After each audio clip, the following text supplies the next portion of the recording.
Olá, miojeiros e miojeiras.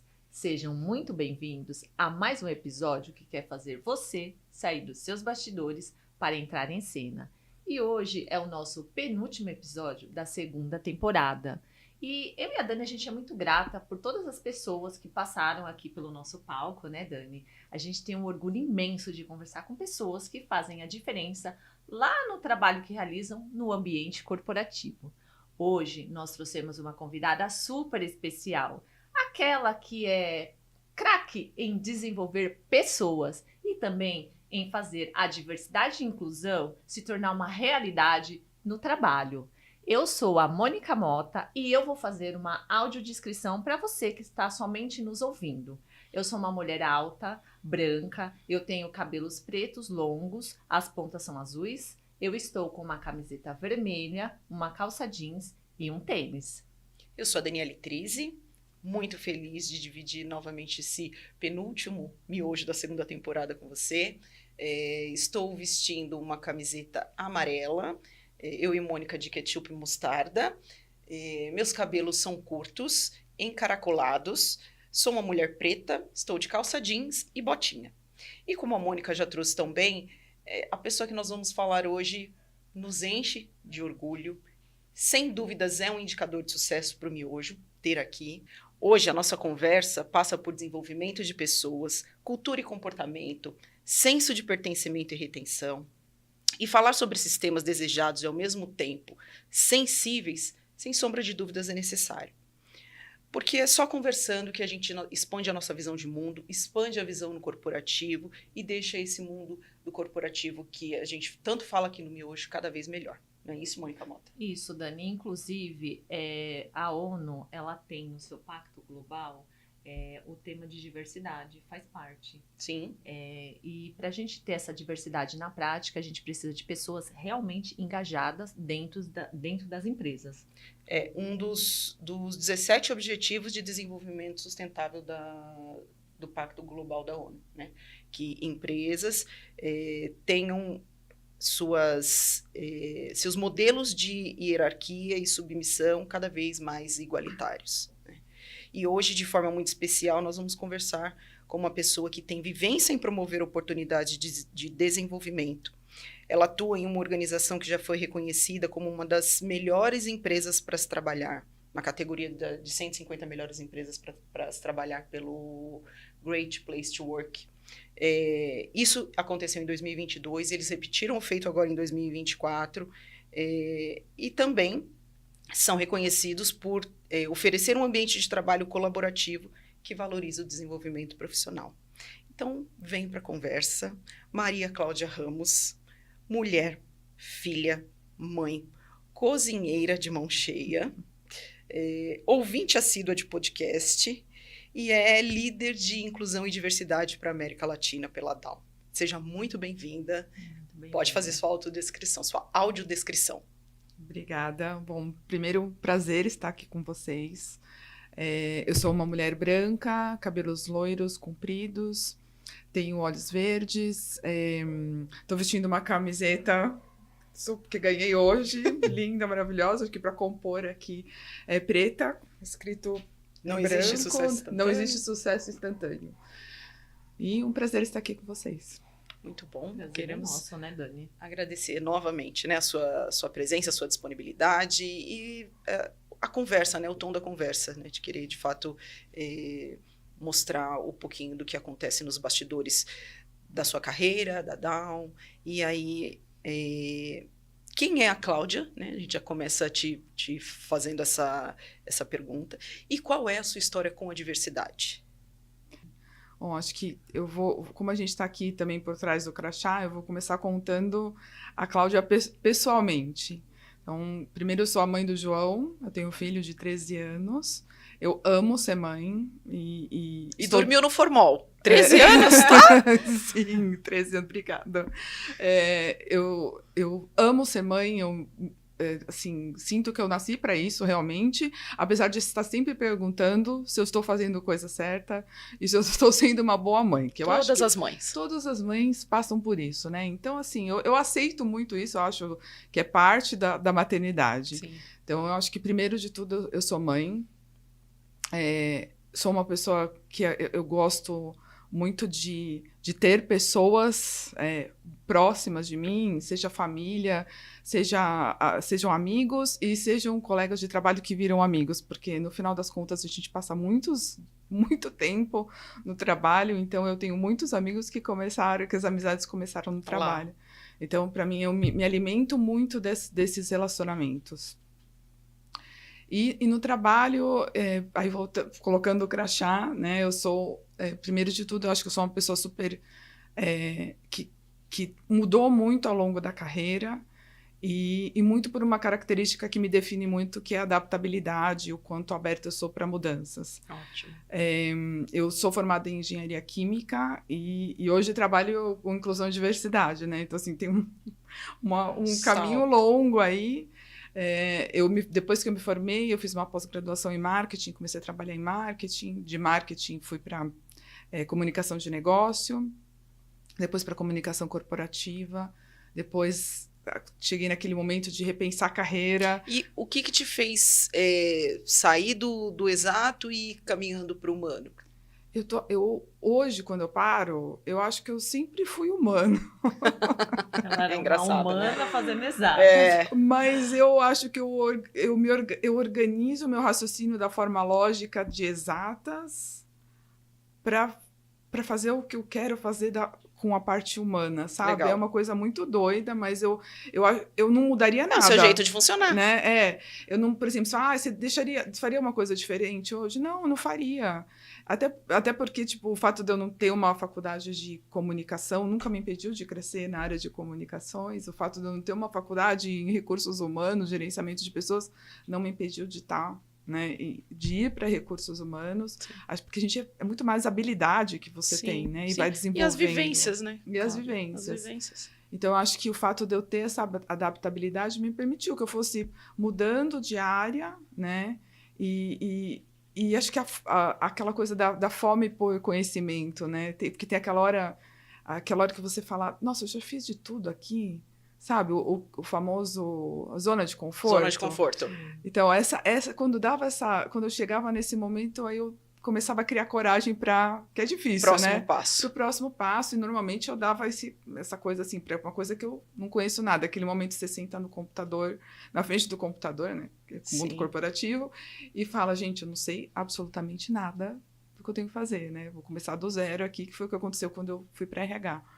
Então, acho que isso é uma coisa que me define e que me permitiu crescer muito na carreira e que me permitiu lidar muito com as coisas da vida pessoal também, porque eu acredito muito que não existe... Você pode ter uma visão para onde você quer chegar, no pessoal, no profissional, mas não existe...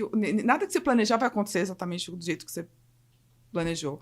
E se você não conseguir encontrar a tranquilidade, né, nisso, você nunca vai ser feliz, nunca vai estar feliz. Ninguém vai ser feliz o tempo inteiro, todos os dias da vida. Mas vai ser difícil você estar feliz em alguns momentos, porque você vai querer que aquilo que você planejou aconteça exatamente daquela forma. Então, acho que isso me define bastante. E a diversidade entrou aonde? Onde que você começou? A diversidade entrou com a DAO, na realidade, porque quando eu comecei numa empresa que chamava DAO Corning, que ela já era 50% da DAO, mas a gente operava totalmente diferente, né, separado. Tipo, nem conhecia ninguém da DAO. E em 2016, a DAO resolveu comprar os outros 50%, de maneira bem simples de falar, da outra empresa que tinha os outros 50%. Então, nós, da DAO Corning, fomos integrados na DAO, né? Então, foi um processo de integração, daqueles tradicionais processos de integração do mundo corporativo. E eu, quando estava nos meus... eu estava já na DAO Corning há 14 anos, nesse momento. Hoje eu vou fazer 22 anos total de mundo corporativo. E só nessas duas empresas, né? Que a gente considera como uma só. E quando a gente foi... Em 2016, que isso aconteceu, eu nunca tinha escutado falar de inclusão e diversidade. A gente vivia lá naquele mundo corporativo e nunca ouvi falar. Deixa eu fazer uma ressalva, que ela me lembrou, não sei se a fala da Ana, né? Ana da Unilever, que foi, inclusive, a primeira convidada dessa temporada. E a Ana nos ensinou naquele episódio que, de fato, algumas coisas não existiam porque não tinham nome. Né? As coisas só passam a existir quando a gente dá nome, né? Dá um lugar a elas. Né? E a diversidade, a inclusão, de fato, não era tão falada assim como tantos outros nomes que a gente escuta bastante hoje. Alguns, inclusive, a gente já nem quer falar mais porque a gente disse que já está batido. Mas acho que também por conta desse movimento de não ter sido nomeado. E aí, a partir do momento que foi nomeado, as empresas foram as sérias, querendo entender e falar, olha, isso aqui dá para fazer, isso aqui não dá para fazer, mas só para complementar aí a sua fala de que não ouvia, de que você não ouvia. É engraçado, eu vou repetir o que eu já falei aqui. Lá, sem falar a minha idade, lá em 2000, eu trabalhei na Scania e eu convivia com pessoas deficientes físico, visual. Então, já tinha isso. Sim. Só que não tinha uma preparação, não se falava, mas já tinha. Que sempre teve, né, gente? Pessoas diferentes. Sim. Sempre existiram, né? Se você Desde pensar que muda o mundo. em diversidade, né? Você vai ver que você sempre conviveu, porque não é só a parte física, tem a diversidade de pensamento que pode vir da história de vida de cada um. Nós três aqui, independente de como somos fisicamente, nós temos histórias de vida com certeza diferentes. Né? Importantíssimo esse ponto. E eu acho que foi muito também, porque assim, naquela época eu convivia com pessoas, né, com deficiência, porque a lei já é muito antiga, então provavelmente por conta disso. Mas a diversidade que nós temos hoje não é a mesma daquele tempo. Né? Para uma pessoa conseguir um cargo, por exemplo, optando por uma outra opção sexual, era mais difícil. Tanto que tem pessoas que, né, de antigamente que falam assim, olha, eu não podia ser quem eu era no trabalho. Eu tinha que, por exemplo, se era homossexual, eu tinha que ir como homem para o trabalho, né? Caracterizado como homem, porque senão a empresa não poderia aceitava, falar da opção né? sexual. E a gente sabe, né, que o fato de você não poder ser quem você impacta até produtividade, né? Porque às vezes a gente, para trazer o tema para o mundo corporativo, você precisa explicar em termos financeiros, né? E assim, consome 30% do tempo da pessoa o fato dela tentar mostrar alguma coisa que ela não é. Então... Se apertar para caber numa caixinha. Fora a infelicidade, né? O que está dentro dela. Né? Sim, sim. Mas... quando eu cheguei na DAO, então assim, eu nunca tinha... Realmente a gente não falava de inclusão e diversidade, e na DAO esse já era um tema há muitos anos. A DAO já fala de inclusão e diversidade há 35 anos, gente. É muito tempo. Muito tempo. Visionário. E quando eu cheguei, a gente tinha os grupos de afinidade, né? Então, eram 4 grupos de afinidade. Quando eu falei, gente, mas o que é isso, né? E fui fazer o treinamento básico sobre inclusão e diversidade, que eles mostram aquela coisa do iceberg, né? Que a gente só conhece a pontinha, que tem um monte de dimensões. E eu falei, gente... E aí, o que despertou? Você falou que despertou. Acho que foi quando eu entendi o quanto eu não sabia. Que máximo. Então, eu falei assim, gente, eu não sei nada disso... E aí foi tipo puxando um novelinho, assim, porque quanto mais eu entendia que eu não sabia, mais eu busquei conhecimento, e a gente tinha já treinamentos de inclusão e diversidade. Eu fui fazer, a gente tinha do grupo de afinidade de pessoas LGBTQIA+, fui fazer esse, e aí quando eu fiz esse, aí eu comecei já a pensar como mãe, né? Porque o negócio sempre fica, não é só o profissional, claro, né? Então, como mãe, gente, como que eu vou criar esse menino que vai ser um homem, né? E que seja alguém que seja inclusivo, né? Que crie ambientes onde as pessoas possam ser quem elas são. Que consiga olhar para o ser humano, né? Que consiga olhar, exato. Que aceite, porque, a gente não sabe, né? Vamos supor que ele tenha uma orientação sexual, né? Assim, que seja um homossexual. Eu gostaria que ele se sentisse aceito, amado, né? Parte. Então, acho que essa foi a primeira coisa que foi também me puxando muito. Como eu crio essa criança para sentir que ela vai ser amada, né? E para ela saber também incluir os outros, né? E enxergar as pessoas que estão sendo excluídas, porque isso vai acontecer em escola, gente. Quem nunca passou por escola, né? E sabe que isso acontece, sim, bullying. Então, eu queria, assim, que não seja ele que faça o bullying, que seja ele que vai vai identificar aquela pessoa que está um pouco excluída e que vai trazer para perto, e não parei ainda. E, assim, o que me dá mais orgulho é que eu vejo que em alguns... agora que ele já tem 13 anos, ele já traz observações, né? Ele fala, mãe, isso... Eu ouvi isso aqui na escola, isso é homofobia? Que legal.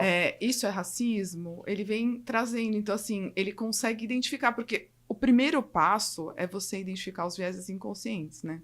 Porque a gente tem muitos. Eu trabalho com inclusão e diversidade e tenho muitos. Só que você vai trabalhando, é um músculozinho, você começa... é um viés inconsciente. Aí você vai... Mas ele não é que você pega, tira, bota no saquinho, amarra, joga no lixo e acabou, né? Não é automático. Então, muito do que eu faço com ele é isso. É ajudar ele a identificar esses viés inconscientes que fazem parte da nossa sociedade. Enfim, eu sou mas ele vive numa sociedade. Ele tem a voz de uma outra geração, né? Ele tem lá a escola com crianças, né? Então, acho que esse é um ponto. E o outro é como isso influenciou também o meu propósito, né? E voltando, fica indo entre o pessoal e o profissional, mas quando eu enxerguei isso, eu falei assim, gente, eu quero fazer essa diferença, eu quero... O que eu posso fazer, né? Assim, qual é a minha parte nisso? Eu já entendi que eu venho, acho que a primeira coisa também, entendi que eu venho de uma situação de um privilégio absoluto. Ótimo. Sou uma mulher, engenheira, assim, já devo ter passado por coisas até que eu nem lembro, né? Deixa eu fazer uma ressalva sobre privilégio, porque já tivemos também outros convidados que falaram sobre privilégio, e para algumas pessoas ainda, quando se fala, você é uma pessoa privilegiada, algumas pessoas se sentem ofendidas, né? E aí jogando luz nisso, o privilégio, ele não tem de maneira nenhuma, aqui nas nossas falas, a intenção de diminuir o merecimento da pessoa, né? Então, assim, a Cláudia, embora seja privilegiada por ter nascido uma mulher branca, de olhos claros, num país que sim é um país racista, embora diga que não, se esforçou muito para chegar onde está. Não é que não existe merecimento. O privilégio, só para abrir é importante a gente falar isso, né? Abrir o tema, porque eu já ouvi de muitas pessoas, eu não sou privilegiada, a pessoa não entende a dimensão desse privilégio, né? É um privilégio a partir de uma sociedade que vive um preconceito estrutural em muitas áreas, né? No gênero, na opção sexual, na cor da pele, na condição física. Se você olha a pessoa e acha que ela não é física ou esteticamente como você acha que ela deveria ser, na sua opinião. Então, é importante dizer isso. Privilegiados não significa não ter merecimento para se estar onde está, né? Inclusive, você está aqui porque, sim, sabemos e pesquisamos tudo de você, sim. Você é muito capaz, mas, sim, é uma pessoa privilegiada. Diga, pode continuar. Só queria fazer esse recorte. Eu acho que foi... Então, assim, isso foi uma coisa que falou assim, ok, tudo bem. Então, eu venho desse lugar, como você falou, assim, me esforcei muito para chegar aqui, mas senti aquela vontade de fazer uma diferença, né? E acho que... E aí eu falei assim, tá, o que eu posso fazer? Eu comecei aí fiz todos os treinamentos das 4 grupos de afinidade, comecei a focar muito, eu estava nessa época em comunicação, comecei a voltar muito meu olhar de comunicação para contar essa história de inclusão e diversidade para fora da DAO, que a gente na época ainda não fazia muito, a gente não tinha ainda um cargo de inclusão e diversidade, né? Foi em 2016 o primeiro cargo de inclusão e diversidade na DAO foi criado em 2017. Olha. Então foi antes disso, aí eu comecei a trabalhar mais próximo disso. O cargo em 2017 foi criado, um cargo global, né, que chama Chief Inclusion Officer. Tem nem 10 anos ainda. Não, nem 10 anos. E olha que ela ainda foi uma das pioneiras. Foi sim. E com isso, começou a se estruturar muito mais, né? Porque com a criação do cargo, vieram os cargos regionais, que é o que eu tenho hoje. E com isso também veio a estratégia, né? E aí, quando você coloca porque antes era voluntários em grupos de afinidade, trabalhando voluntariamente. Sim. Né? Agora, quando você tem isso como parte da estratégia da ambição do negócio, da empresa, da visão da onde a gente quer chegar, uma estratégia de inclusão e diversidade que conecta com o propósito de negócio da empresa, né? Aí você o discurso é totalmente outro, Diferente. o engajamento é totalmente outro.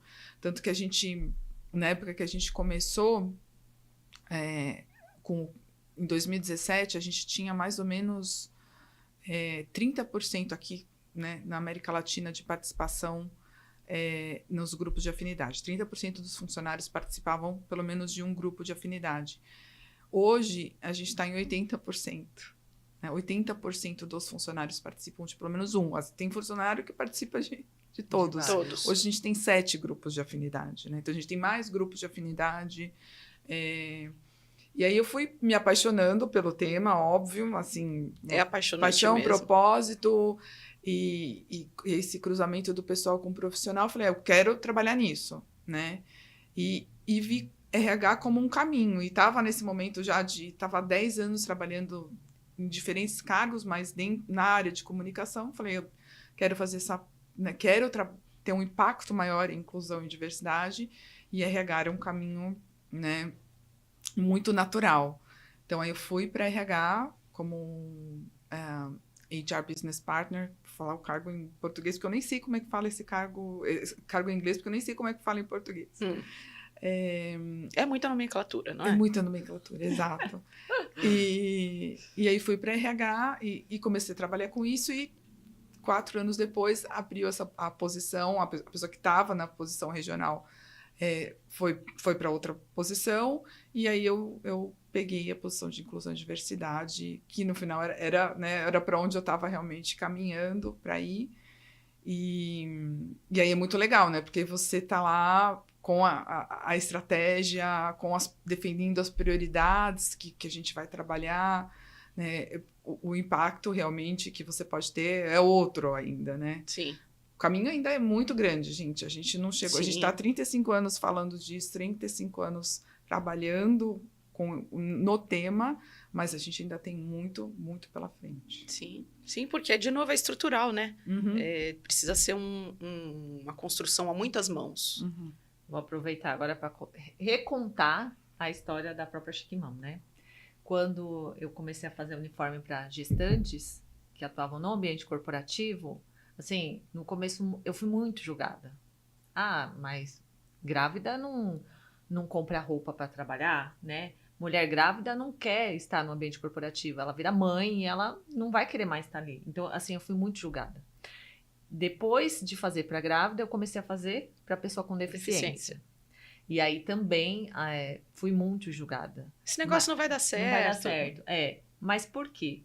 Porque quando eu tenho a roupa ali, quando eu tenho um uniforme preparado para gestante, eu tenho um uniforme preparado para pessoa com deficiência, eu estou dizendo que ali também é lugar para ela. Eu estou abrindo a porta da empresa para aquela pessoa. Só que as pessoas, mesmo com áreas de D&I, né, de diversidade e inclusão, ainda há uma resistência muito grande. Eu vejo isso porque, eu pratico a inclusão. Quando eu mostro um uniforme que é preparado, né, para pessoa com deficiência, para gestante, até mesmo para pessoa obesa, porque várias empresas, inclusive, já até me procuraram para fazer uniforme para uma pessoa, porque o fornecedor atendeu toda a demanda, mas para a pessoa obesa, o fornecedor falou que não fazia. Difícil, né? Isso é um absurdo, entendeu? Então, assim, tudo que a Cláudia está falando sobre a criação, né, de uma área de diversidade e inclusão, ela também precisa de investimento, não é só colocar treinamentos. Ela precisa, por exemplo, se é uma empresa que tem uniforme, ela tem que ter um uniforme preparado para essas pessoas. Né? Se é uma empresa que vai contratar uma pessoa que é cadeirante, ela tem que ter todos os acessos. Se é uma pessoa com deficiência visual, tem que ter o braille. Então, assim, é diferente você falar e você praticar. Né? Não são somente treinamentos. Vai muito além disso. Sim, sim. Quando a gente fala de diversidade, é a foto, né, gente? E depois inclusão é uma outra coisa muito, muito mais ampla do que isso, né? E as pessoas, para elas sentirem... acho que um ponto importante de diversidade, as empresas fazem muitas ações afirmativas, intencionais, para trazer a diversidade. Mas se as pessoas não sentem, se essa diversidade não sente que pertence, não sente que tem um futuro, que vão se desenvolver, que vão crescer, elas vão embora. A empresa está perdendo dinheiro na realidade, né? Porque é um investimento você contratar pessoas, Sim. né? Você contratar de fora. E aí, se você não desenvolve, né, não tem uma cultura de inclusão, os líderes, os colegas fazem as pessoas se sentirem parte, Sim. as pessoas não vão ficar, né? E as empresas precisam entender isso. Então, é muito além da contratação. E olhar para a diversidade é olhar para o mercado, né? Como um todo. No mercado você tem quem tem cabelo liso, quem tem cabelo crespo, quem tem cabelo encaracolado, quem tem cabelo loiro, quem tem cabelo, as pontas do cabelo azul. Você tem de tudo no mercado, né? E você ignorar, ter esse tipo de pensamento dentro da sua companhia, né, te ajudando a compor isso, é você ignorar o próprio dinheiro, né? A gente também já teve outras pautas aqui em que a gente também falou sobre isso, a importância de reconhecer, se você não faz enquanto empresa, de fato, por essa curiosidade linda que brotou em você, eu preciso aprender o diferente. Olha, eu não sei isso, eu preciso do diferente. Faz então pelo dinheiro, faz pelo retorno, porque tanto a companhia, a empresa vai ganhar, quanto quem do recorte diverso, quem é da minoria, né, que muitas vezes são as mulheres, as pessoas pretas e pardas, os deficientes, também precisam desse dinheiro, né? A gente falando agora do fator financeiro mesmo. E depois, é claro, junto com o dinheiro, todo o reconhecimento que vem. Porque você inserir uma pessoa que é cadeirante numa companhia, do tamanho de uma Down, né? Que senso de pertencimento que essa pessoa não tem. Né? Que senso de pertencimento. Mas vamos ainda passar por isso, vamos para a próxima. Cláudia, desenvolver pessoas é um desafio, uma oportunidade ou é um privilégio? E como você acredita que é possível gerenciar as ambiguidades nas expectativas do caminho dessa pessoa de se desenvolver até chegar a uma gestão? Claro, se a pessoa quiser. Acho que sempre é uma oportunidade, né? E acho que o primeiro desafio em desenvolvimento de pessoas é você ter líderes preparados para desenvolver pessoas. Ótimo! Ai, que ponto maravilhoso! Porque às vezes a gente, né, tem pessoas que são líderes e têm paixão por desenvolver pessoas. Tem pessoas que são muito boas tecnicamente, mas que você precisa ensinar como desenvolver pessoas. Tem pessoas que não têm isso natural, né? Então, acho que tem que ter... Primeiro, tem pessoas que talvez não tenham que ser líderes. A gente precisa falar a verdade. Obrigada! Né? Então, não deveriam estar ali. E acho que as empresas... pelo menos, acho que o mundo corporativo tem carreiras que você pode seguir que são de contribuidor individual e que você pode continuar crescendo na empresa sem ser um líder, né? Então, acho que também vale muito da autorreflexão de cada um, de falar, eu sou essa pessoa que quero dedicar muito do meu tempo para desenvolver pessoas, porque a maior parte do trabalho do líder deveria ser essa, né? Desenvolver as pessoas. E tem aqueles que às vezes não sabem, que precisam realmente aprender, né? Eles têm aquela curiosidade, aquela vontade, mas não sabem. Então, você precisa possibilitar. E por isso que as empresas precisam desenvolver a liderança. Sim. Né? Eles não sabem, os líderes não sabem tudo, né? E não são perfeitos, também estão desenvolvendo. Humano, né? Mas isso entra no que você falou lá no comecinho, da liderança não, nós falamos no começo, de que as coisas não tinham nome. E isso é uma coisa que precisa ser evidenciado no mundo do trabalho. Né? Nem todo mundo quer ser líder, mas também como é que a empresa mede? Né? Tem isso também, já ouvi isso de outras pessoas. É difícil para a empresa medir o trabalho da Mônica se eu não vejo nela, digamos, a ambição de querer crescer. Como é que eu meço? Como é que eu remunero? Né? Então, é algo que eu entendo que é uma dor também do lado da empresa, que precisa ser melhor conversado, precisa ser bem melhor conversado, e entender de que se a pessoa, de fato, tem um grau técnico muito bom, a gente tem que arrumar soluções alternativas, criatividade, de manter essa pessoa motivada, remunerada, dentro daquele grau técnico, porque se eu tiro ela para desenvolver pessoas, eu vou matar o potencial dessa pessoa e vou matar quem ela lidera. Pessoas, né? É muito sério, porque assim, um líder ele pode matar várias pessoas. O líder quando você faz a entrevista de saída das pessoas, né? Assim, existem pesquisas que mostram que é uma das principais razões dos funcionários deixarem as empresas. Eles não deixam a empresa, eles deixam muitas vezes os líderes. Então, é muito fundamental investir no treinamento da liderança para desenvolver pessoas. Não só, né, no treinamento em inovação, em tecnologia, exato, como é que eu falo com IA? Mas em como desenvolver pessoas.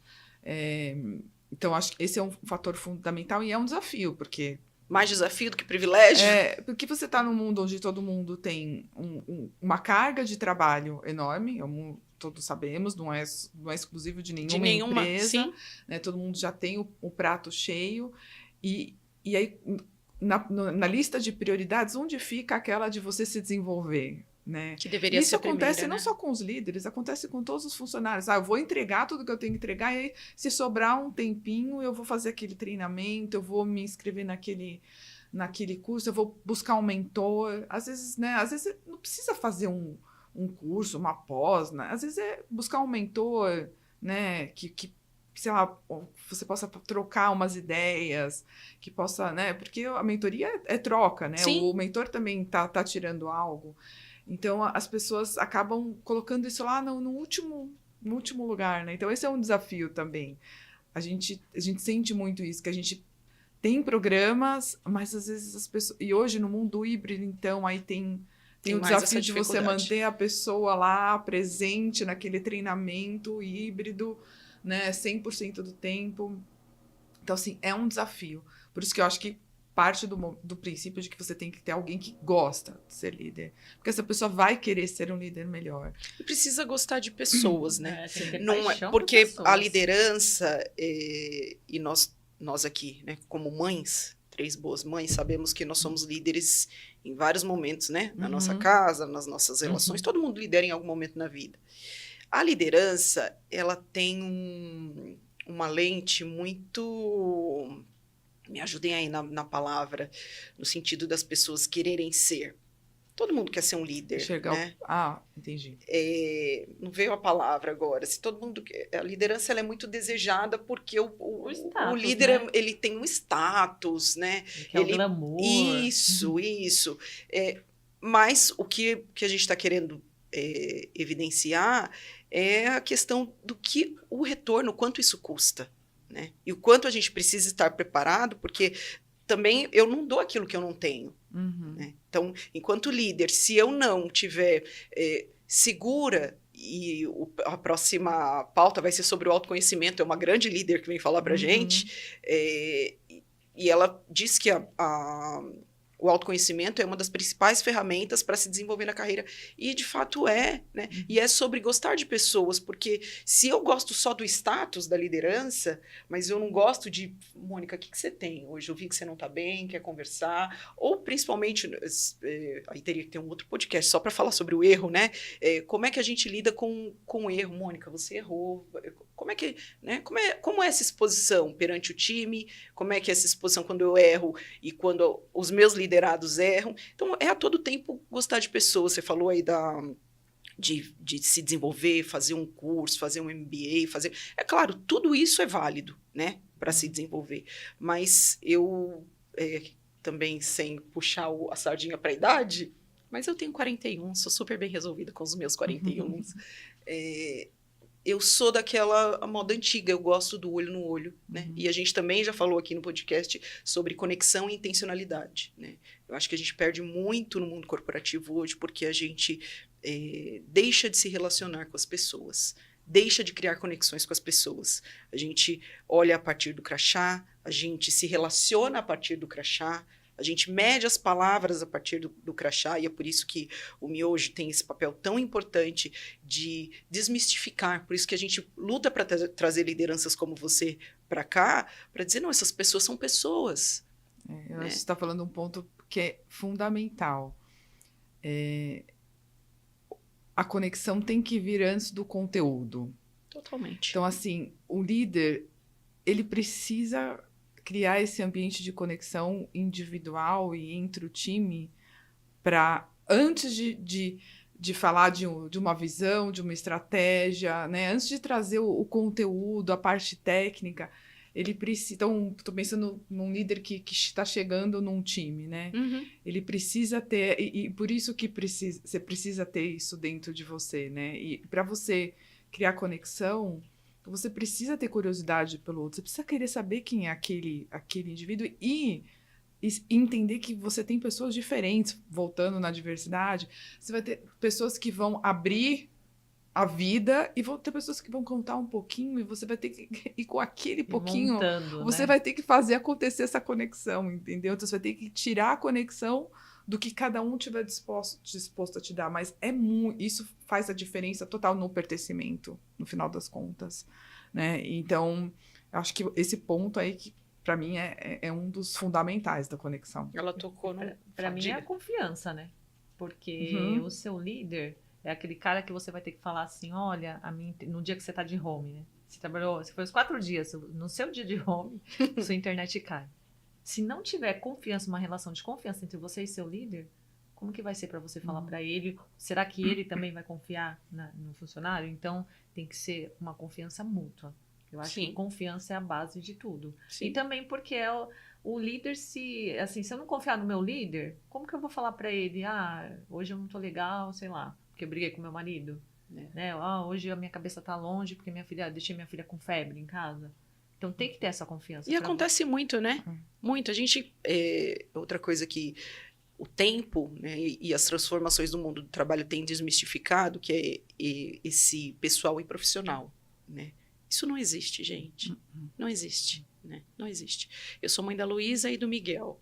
Se eu sair de casa, vou pegar o seu exemplo, e eu deixei qualquer um dos dois com febre, a hora que eu entrar na empresa, eles não vão... A febre não vai ter baixado por conta disso, né? E sim, a gente trabalha o dia inteiro mal, a gente trabalha o dia inteiro preocupado, algumas entregas alguns pratinhos acabam caindo. Erro, né? Nesse momento pode ocorrer um erro. Se o líder tiver esse senso, essa confiança e a sensibilidade, ele vai saber, olha, hoje a Dani não tá para entregar aquele relatório tão importante. De repente eu vou remanejar no time. Para outro dia. Ou para outro dia. Então vai fazer a diferença. A confiança possibilite que você fale, olha, hoje eu não consigo entregar isso hoje. Exatamente. Eu vou deixar para entregar isso aqui amanhã e a confiança tem que ser de duas vias, né? Isso. Então, você tem que confiar no seu líder tem que confiar em você e saber que você vai entregar e você tem que mas você vê que é mais seu líder para poder falar, né? É mais que o status, né? É totalmente uma construção de relacionamento. A gente quer dar nomes bonitos, a gente quer falar de Harvard. Agora imagina aquele líder que já não fala com você direito, né? Que tá todo no status ali. Como que você vai chegar nele para falar que seu filho tá com febre? Você vai pensar o quê? Vou perder o emprego. Se eu falar, ele vai falar, vou perder o emprego. Tem muita gente que vive pressionada, né? E, de novo, puxando a sardinha para o nosso lado, essa é a nossa missão, né? De trazer lideranças conscientes. E sim, pesquisamos muito para trazer as pessoas aqui, né? As pessoas de fato comprometidas. Não são pessoas que não erram, porque nós erramos, todos erramos, mas são pessoas comprometidas, essa é a palavra, com as transformações que a gente precisa viver no mundo do trabalho. Qual outra forma de a gente aprender se a gente não errar, gente? Pois é. Você consegue pensar em momentos que você aprendeu que você não errou? E olha, eu estava ouvindo ontem para você fazer essa terceira aqui, Mônica, eu estava ouvindo ontem uma live sobre segurança psicológica, em que, na verdade, a pessoa falava do termo segurança psicológica e usava a autora, que cunhou esse termo, né? Uma cientista, não me recordo o nome agora, dos Estados Unidos, ela que cunhou esse termo segurança psicológica, e ela estava falando do erro, a pessoa que estava apresentando. E uma das coisas que são faladas nesse livro é que, olha que fantástico essa questão do erro. Não estamos aqui glamorizando e dizendo vamos errar, né? O erro, de novo, pegando a Valentina falou sobre isso da Natura, um beijo. O erro, ele precisa, em alguns momentos, ser programado, ser calculado. Não programado, mas ser calculado, né? Porque numa empresa a gente sabe que a gente não pode sair errando. Mas, voltando para a live que eu assisti ontem, tem coisas que a gente só consegue aprender a partir do erro. Tem coisas que fora do erro a gente não vai aprender. A gente não vai aprender. E aí, quando eu vi aquilo, eu estava falando sobre segurança psicológica dentro do universo corporativo. Eu falei, gente, isso vale para tudo na vida. Quantas situações a gente passa na vida que depois que a gente passou, a gente fala, mas poderia ter feito assim, poderia ter feito assim, poderia ter feito assim, mas por que eu não fiz? Porque eu não tinha essa vivência. Eu tinha que ter passado por aquilo para poder Com certeza. ter... isso passa pelas nossas carreiras. Você trouxe tão bem o recorte da sua carreira. Olha, eu sou formada em engenharia química, é isso? Perdão.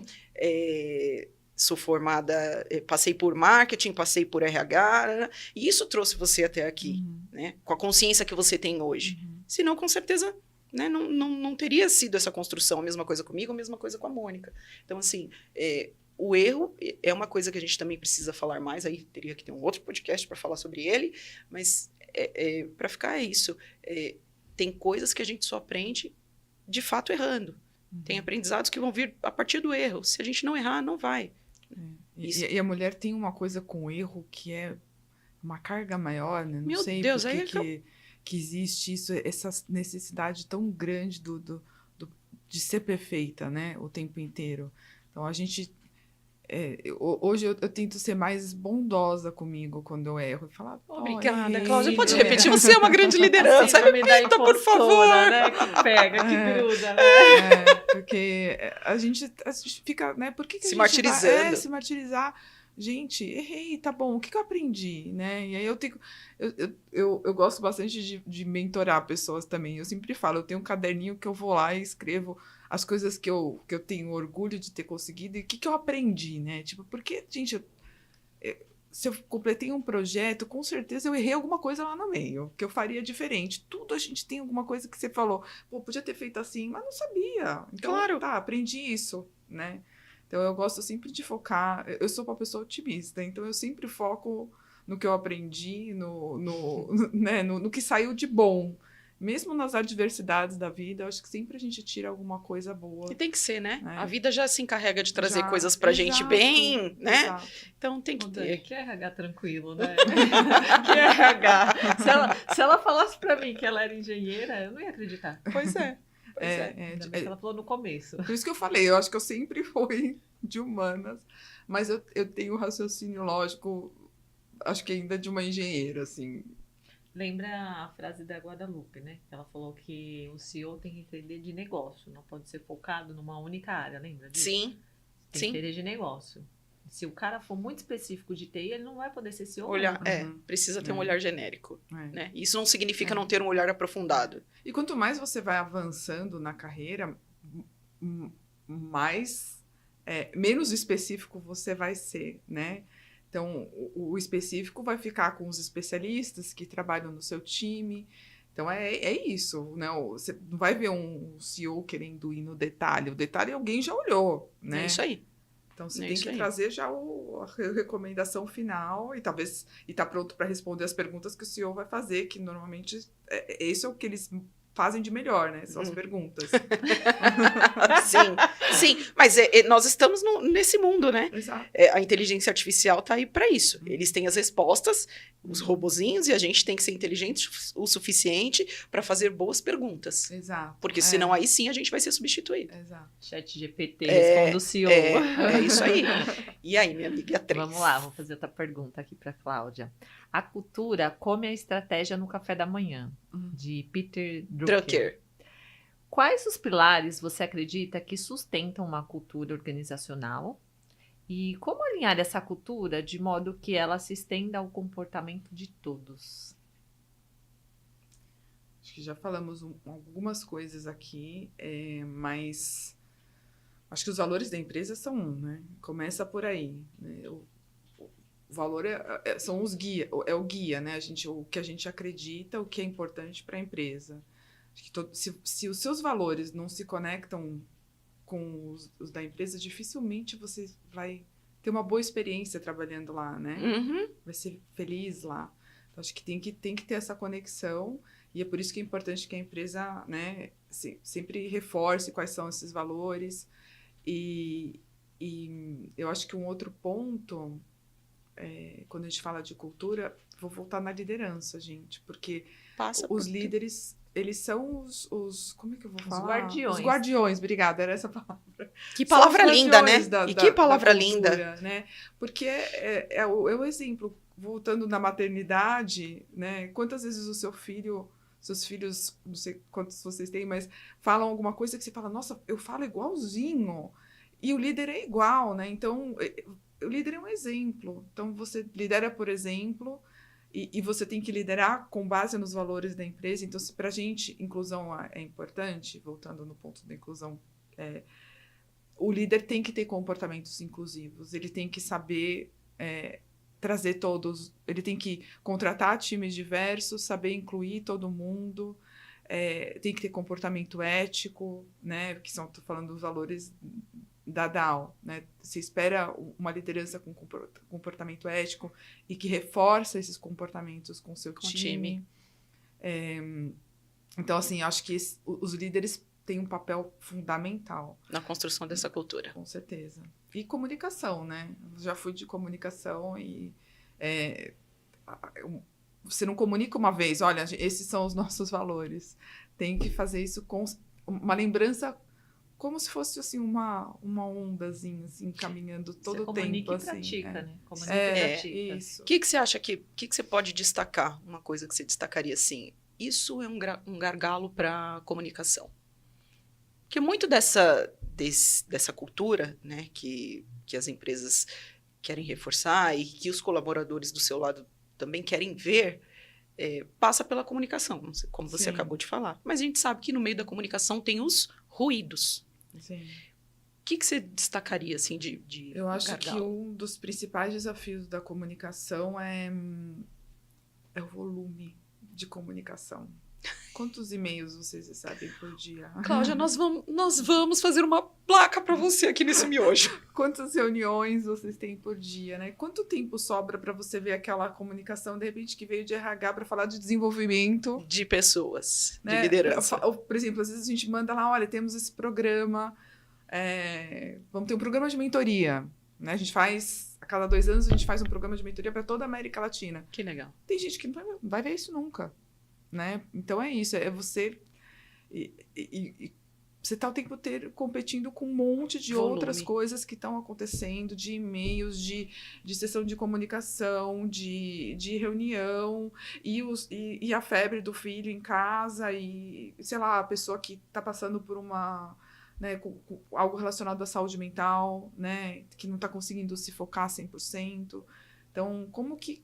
né? Por isso que eu acho que tem que ser uma coisa constante, porque se você faz todo o tempo, você não pegou aquela pessoa na primeira vez que você fez, mas você vai pegar em algum outro momento. Então, eu sempre falo, gente, não adianta você achar que você comunicou uma vez, que você treinou o líder uma vez, e que tá feito. treinado. Põe no KPI, Ai, que beleza, máximo. eu treinei. Que Não máximo. existe Que isso, fala gente, poderosa, né? viu? É constante.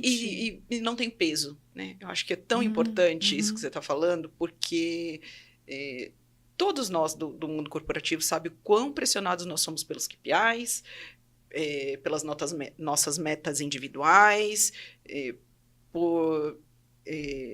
quando você estabelece conexão em relação com o time, por aquilo que você quer individualmente mostrar para o seu time. Eu sou uma pessoa de relações. Eu tenho, é um valor para mim, mostrar para as pessoas que trabalham junto comigo que eu estou ativa, que eu estou fazendo, que eu não estou desligada, que eu estou vivendo a inclusão, que é um valor para mim. Né? Então, tem essa concorrência ainda interna. Né? E fazer isso, a sua fala trouxe uma responsabilidade sem peso. Porque às vezes a gente acha que para mudar precisa muita força, vamos na força. Né? E é um dia de cada vez. Né? Uma comunicação, uma coisa sucinta. E o que a Mônica trouxe, que a gente gosta muito e a gente fala muito, que é o exemplo. Né? É o exemplo. Sem exemplo, sem ação. Que as pessoas podem até fingir que te respeitam, mas você vai virar as costas e não vai acontecer. E o dia que você perdeu o crachá, já era. Você perdeu o respeito. Tem uma imagem de exemplo que a gente usava em comunicação, que era uma maratona. Né? E a gente falava de como aquelas pessoas que estão lá no... Eu não corro, tá? Mas assim, eu entendo que a maratona funciona assim. Aquelas pessoas que estão lá na frente, elas meio que definem a velocidade de todo mundo. De todo o atrás, restante. né? Então, se elas vão mais rápido, provavelmente quem está um pouquinho atrás vai um pouquinho mais. É então, isso mesmo. E por isso que é tão importante o exemplo, né? Se você... As pessoas vão seguir. Se o líder falar, isso daqui não é tão importante, deixa para depois. Gente, você influenciou todo o time lá. É isso O mesmo. líder tem um poder de influência muito grande no time. É isso mesmo. Pro bom E pro ruim Exato. também. Né? Mas, de novo, nossa missão, vamos toda hora reforçar nossa missão aqui no Miojo, é trazer lideranças conscientes, dar voz a essas lideranças, para deixar claro que é possível, né? É possível liderar nesse ambiente mais sadio e é possível ganhar, remunerar a companhia também nesse ambiente, porque uma coisa não isenta a outra. Né? E às vezes a gente tem essa sensação de que aquela liderança que tem um pensamento mais antigo ainda acredita que só vai ser ouvida, só vai ser respeitada se for uma liderança dura. Diretiva, né? Isso, top-down. Era do Senhor dos Feudais, né? Manda. Eu mando e você O obedece. diretivo acaba com a inovação, né? Porque e é por isso a criatividade e a inovação. Exato. E por isso que a gente fala, né? Que quando você tem um time mais diverso, você tem mais inovação. Porque você tem pensamentos diversos, mas para isso acontecer, você precisa ter um líder que inclua todo mundo e que gere segurança psicológica para todo mundo falar as ideias. Exato. Porque às vezes a melhor ideia vai ser um pedacinho da ideia de cada um, né? Assim, você vê isso em times que têm muita segurança psicológica. Eu tenho a sorte de trabalhar num. As ideias, assim, vão se complementando. Você fala, gente, a gente nunca chegaria aqui se não fosse todo mundo que está aqui, né? É porque não tem ideia boba, né? Não tem. Ninguém fica com medo de contar a sua ideia. Ou é uma pessoa que faz uma pergunta sobre a ideia que você teve, que você estava achando que, nossa, era maravilhosa, e alguém faz uma pergunta e fala, nossa, verdade, não pensei nisso. E aí a sua ideia fica muito melhor por causa de uma pergunta. Eu adoro pergunta. Né? Porque eu acho que tem um potencial de te levar a lugares que você não pensa sozinho. Às vezes uma pergunta de alguém faz que, num primeiro momento, você fala... Você fica um pouco decepcionada e depois você fala, nossa, verdade. E você começa a ligar um monte de pontinho. Sim, nós te colocamos no lugar inverso hoje, né? No lugar de quem responde as perguntas. É verdade. Mas olha, você está saindo com louvor, né, Mônica? Vamos para a última, então. Vamos para a última. Cláudia, criar senso de pertencimento é uma construção que envolve tempo, entrega, escuta e muita insistência. Como trabalhar o senso de pertencimento diante de desafios como exigências de desempenho, a cultura do sempre disponível, iniciativas superficiais de bem-estar, mudanças na dinâmica do trabalho, que é o home office e o hibridismo? Não tem uma fórmula exata, né? O que você vê é a sua vivência, é o que você acredita, é o que você espera no futuro que aconteça. E acho que, voltando no ponto da conexão, acho que você consegue criar conexões também no mundo híbrido, né? Gente, eu trabalho numa empresa global que eu falo com pessoas que estão aqui, que podem estar sentadas do meu lado quando eu estou no escritório, mas falo com pessoas que estão do outro lado do mundo. Às vezes em outra cidade, né? Então, assim, o fato de você não estar do lado não impede de você de criar, porque eu acho que o pertencimento começa muito na conexão. Então, eu acho que é você se interessar pelo outro, né? Uma coisa tão básica do ser humano, gente, só você ter um pouco de interesse, de saber quem é aquela pessoa, conhecer a história da pessoa que está lá na frente da sua câmera, e quem é aquela pessoa, porque entender, né? A gente faz tanto aqueles testes, né? De comportamentais, entender o que faz aquela pessoa agir daquela maneira, qual é a melhor forma de... Se você entende um pouquinho da história... Talvez você entenda qual a melhor forma de você trabalhar com ela. E se ela estiver fazendo o mesmo com você, olha que potencial que existe isso, né? E se todos do time fazem isso, né? E todos... Se você gera isso... Então, claro, pode ser que não tenha um momento que você consiga ter um time todo junto, mas você consegue fazer, né, tipo, exercícios que... uma coisa simples, por exemplo... O ano passado, minha líder fez... Olha que coisa simples, mas que poderoso. Fez um exercício e somos uma equipe e cada um está num lugar. Certo. Estávamos todos virtual. E ela pediu, na última reunião do ano, cada um mandar uma foto do que representa algo para eles o final do ano nas suas famílias. Uma foto. E aí, pessoas, tipo, um colega meu mandou uma foto de uma geleia de morango. Porque todo final do ano a mãe dele faz geleias de morango que eles comem, Natal, Ano Novo, nesse momento que a família tá toda junta. Então, aquele cheiro da geleia de morango sendo feita traz um monte de memórias para ele. Então, assim, olha, imagina a conexão que criou comigo com essa pessoa que tá lá na China. Que máximo. Nesse momento que eu escutei isso. Eu nunca vou esquecer essa história. Nunca vou esquecer a foto dessa geleia, né? E às vezes eu falo da geleia com ele, sabe? Tipo, do dia, lembrei de você que tava comendo geleia de morango, sei lá, uma coisa assim. Então, olha que coisa tão simples. Então, você pode criar também no ambiente, no Que no fez momento... seu olho brilhar. Exato. E quando você compartilha também, né? As pessoas falam, e aí você vê que em tudo você consegue encontrar, muito provavelmente, alguma coisa. Por exemplo, eu amo cozinhar. Eu já pensei, qual será a receita dessa geleia? Né? Aí eu contei de uma coisa que eu faço, que é um calendário, aquele do advento, que eu faço com umas sacolinhas de tecido, que tem um númerozinho, que eu ponho coisinhas diferentes todo ano e ponho num festão, assim, penduradinho, os 24 saquinhos. Que legal. E tinha muitos faziam diferentes calendários do advento em suas casas. Então, todos os momentos que a gente tinha alguma conexão, né? É uma coisa tão simples. Eu acho que não precisa estar... Sim, claro, tá junto é uma delícia, né? O olho no olho, como você falou. Nada substitui. Né? Aquela coisa de ter um momento para tomar um cafezinho junto. Isso, uma vez por semana tá ótimo. Exato. Mas se você cria essa... Sabe, na próxima vez que eu vou falar com aquela pessoa, já vai ser diferente. Porque eu conheço uma coisa dela que eu não conhecia antes desse momento que foi gerado. Ela se abriu para contar e você se abriu para receber. E olha que curioso, miojeiros e miojeiras. Disso pode nascer negócio. Pode. Né? Pode, não nasce, muitos, né? E negócios que têm raiz, né? Dificilmente você vai querer abandonar uma liderança ou um par que você tem esse grau de conexão. Né? Por isso que muitas vezes quando as pessoas são interpeladas, você quer mudar de trabalho, você quer assumir uma outra posição numa outra organização, se a pessoa tiver uma equipe, né, que ela tenha esse grau de entrega, de sintonia, se ela tiver esse tipo de liderança que a gente está falando, sim, claro que o financeiro, o salário conta, é claro que conta, né? A gente sabe que a gente trabalha por um salário, mas a pessoa vai analisar muitas coisas e ela vai barganhar muitas coisas com a liderança dela para que ela continue onde ela está. Né? Então, olha, sim, que poderoso que é isso. Com certeza. Né? Tem pra gente fechar, que se pudesse, conversava com você por muito mais tempo. Nós começamos tímidas, mas a conversa foi fluindo. Gente, que conversa.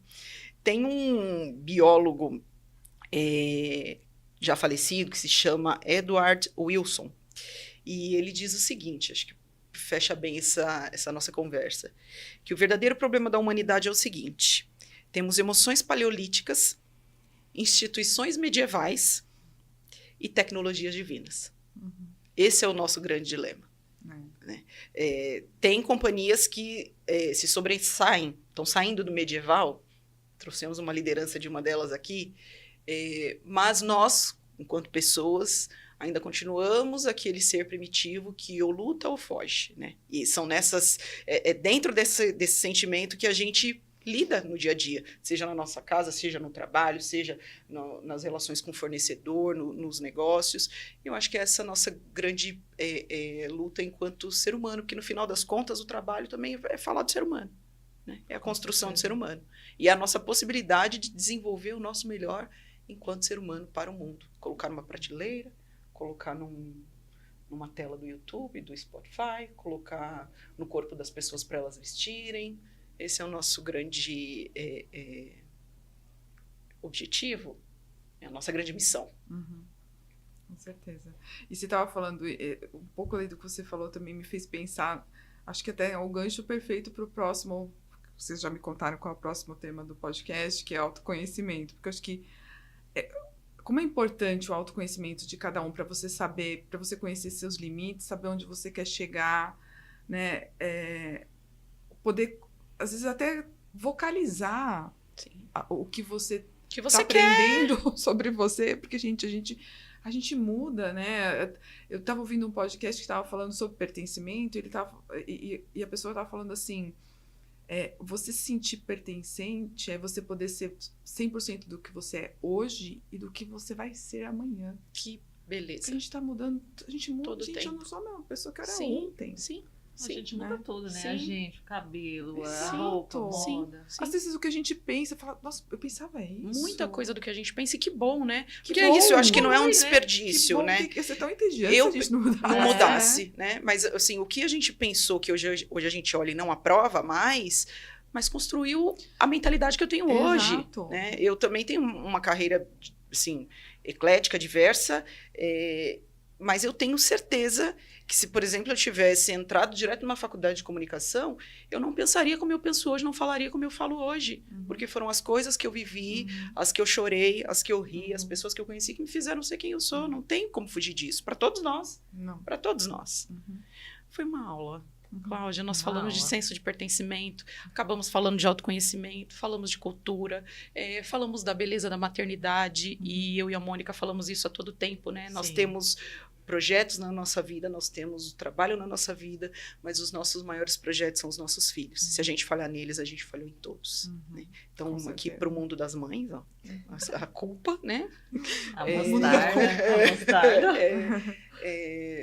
Se a gente está inteirado com isso, se a gente está errando, se a gente está tentando, se a gente está pedindo desculpa, a gente está no caminho certo. Queremos te agradecer imensamente, né? Foi uma honra te receber, te ouvir, ouvir um pouco do que é a sua carreira dentro dessa gigante que é a Dawn.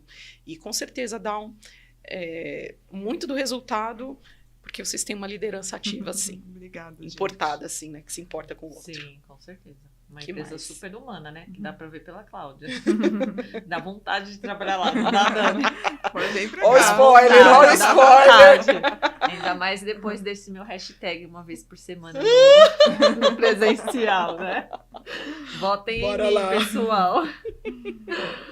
Vamos lá, Mônica Mota nos encaminhando para... Ai, gente! Chegamos no final desse episódio, nosso penúltimo episódio, e nós queremos agradecer imensamente a Chic Mom e a Chic Work que caminhou com a gente durante toda essa segunda temporada. Quero reforçar que a Chic Mom e Chic Work é uma marca que transforma a maneira como você vê os uniformes. A missão da Chic Mom é promover a inclusão e a diversidade através de uniformes projetados para todos os corpos, incluindo gestantes e pessoas com deficiência. Os uniformes vão além das medidas tradicionais que a gente conhece no mercado, oferece conforto, funcionalidade para cada necessidade individual, com um compromisso inabalável e com a qualidade e com a personalização. Eles garantem que todos os colaboradores se sintam respeitados e representados. Escolha a Chic Mom para a linha de gestantes e a Chic Work para as demais linhas e invista em uniformes que não só vestem, mas que absolutamente incluem. É isso. Isso aí, Dani. E você sabe que o nosso podcast é um podcast corporativo que conta história de lideranças com ou sem o crachá. E que acreditam e trabalham por um mundo do trabalho mais humano. Conta pra gente como que a nossa marca pode ajudar a sua marca. Sim. O que você gostaria de anunciar nos nossos episódios? É só você entrar em contato com a gente por e-mail, nos bastidores-do-miojo@gmail.com ou pelas nossas redes sociais. Exato. E nós também temos a nossa camiseta, né? Que a nossa convidada ficou linda vestindo, né? E que sugere, sim, que não existe sucesso instantâneo. Esse sucesso, ele é planejado, ele é batalhado, ele é suado todos os dias, né? E se você adere também a uma camiseta como essa, é esse movimento que você está dizendo que você quer fazer parte de um sucesso que vai se estendendo ao longo do tempo, porque não é um sucesso que é só olhando para o financeiro. É um sucesso que é construído ao longo da vida, tá bom? Então, nos chame nas redes sociais, estamos no LinkedIn, estamos no Instagram, estamos no YouTube, nas plataformas do Miojo, nas plataformas da Mônica Mota, da Daniele Trizzi. Nós respondemos, somos ativas e vamos ficar muito felizes em te entregar peças como essa.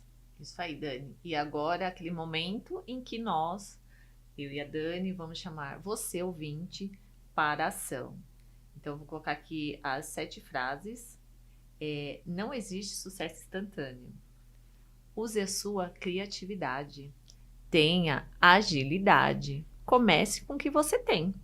Você não precisa de muito tempo para começar. No início, você será julgado. Tenha coragem de expor as suas ideias. Vamos dar uma salva de palmas para nós nesse penúltimo episódio, Vamos, essa segunda Dani. temporada que só trouxe gente boa. Muito obrigada, um beijo e até o próximo. Tchau, gente. Um beijo.